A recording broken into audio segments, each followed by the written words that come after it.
Eduardo Santamaría, un empresario de renombre en la ciudad de Monterrey, acababa de concretar una negociación millonaria. Caminaba con paso firme hacia su lujoso sedán marfil, estacionado al borde de una calle casi desierta frente a las oficinas centrales de su empresa. El cielo, teñido de un naranja intenso, parecía resistirse al ocaso, como si incluso el tiempo no quisiera dejar que ese día terminara. Era una de esas tardes extrañas en las que todo parece suspendido en el aire. No se escuchaban claxons, ni risas, ni el bullicio típico de la ciudad. Solo el eco de sus propios pasos sobre el asfalto ardiente rompía la quietud. Nadie, ni siquiera Eduardo, imaginaba que su vida estaba a punto de tomar un rumbo tan inesperado, uno que ningún acuerdo firmado habría podido prever. El éxito lo había moldeado en un hombre calculador y eficiente. Su agenda estaba llena de reuniones, contratos, cenas de negocios. Las sonrisas eran de compromiso, los saludos mecánicos. Su hijo, Darío, apenas lo veía un par de fines de semana al mes. Su exesposa apenas le dirigía la palabra. Y su hogar, esa mansión tan ostentosa que parecía salida de una revista, era en realidad una prisión de mármol y cristal, silenciosa y decorada con objetos sin alma. Sí, era un triunfador en los ojos de los demás. Pero por dentro, el vacío crecía con cada día que pasaba. No era un vacío que se pudiera llenar con dinero ni aplausos, sino uno más profundo, más silencioso. Uno que se escondía detrás de cada éxito, y que lo acompañaba al caer la noche.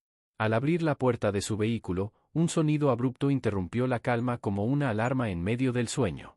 «Señor, no lo arranque», gritó con urgencia la voz aguda de un niño, proveniente del otro lado de la calle. Eduardo giró, desconcertado.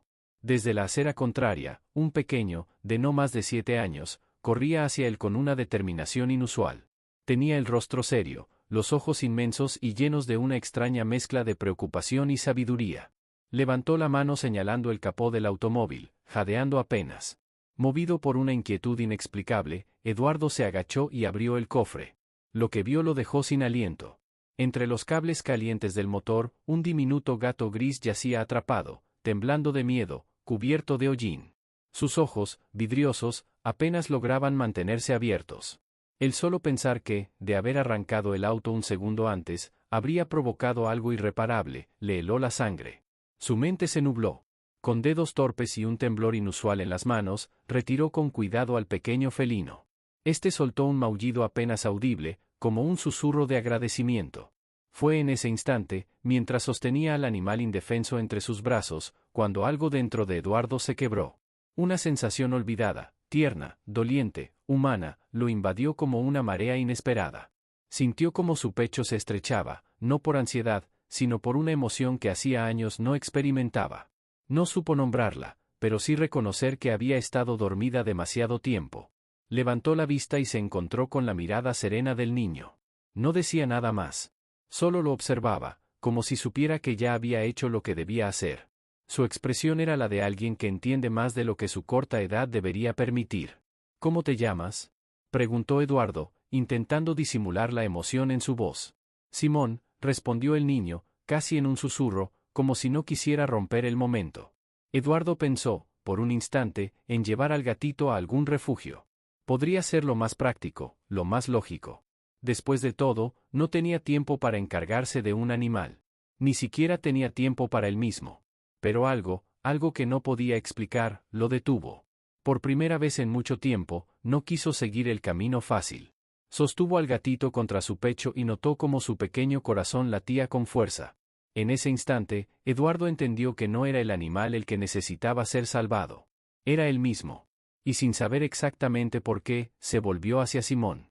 «¿Te gustaría ayudarme a cuidarlo?». El niño sonrió, apenas, pero fue suficiente.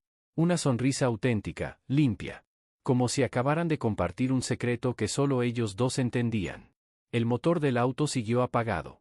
Pero el corazón de Eduardo, ese que había permanecido dormido por años, por fin volvía a encenderse. «¿Quieres que me encargue yo?», preguntó el niño, con esa seriedad que no combinaba con su corta edad. Samuel asintió con una leve inclinación de cabeza, como si supiera que su papel había terminado. Luego, sin decir una palabra más, giró sobre sus talones y echó a correr por la acera, como si el mundo lo estuviera esperando en otro lugar. Aquella noche, el pequeño felino descansaba sobre una manta vieja colocada cuidadosamente en el centro de la sala. No comía. Apenas se movía. Pero respiraba. Estaba vivo. Y eso, por algún motivo que aún no comprendía, significaba mucho para Eduardo.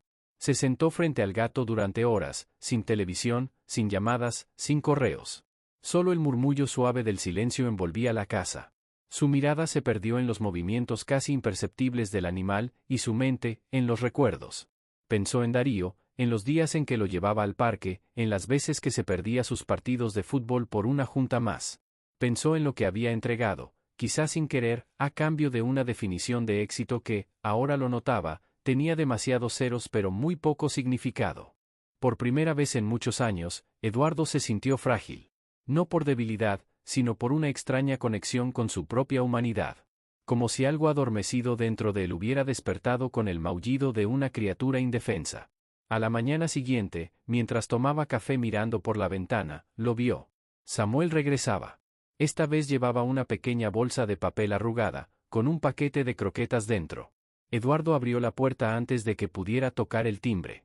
No hubo necesidad de muchas palabras.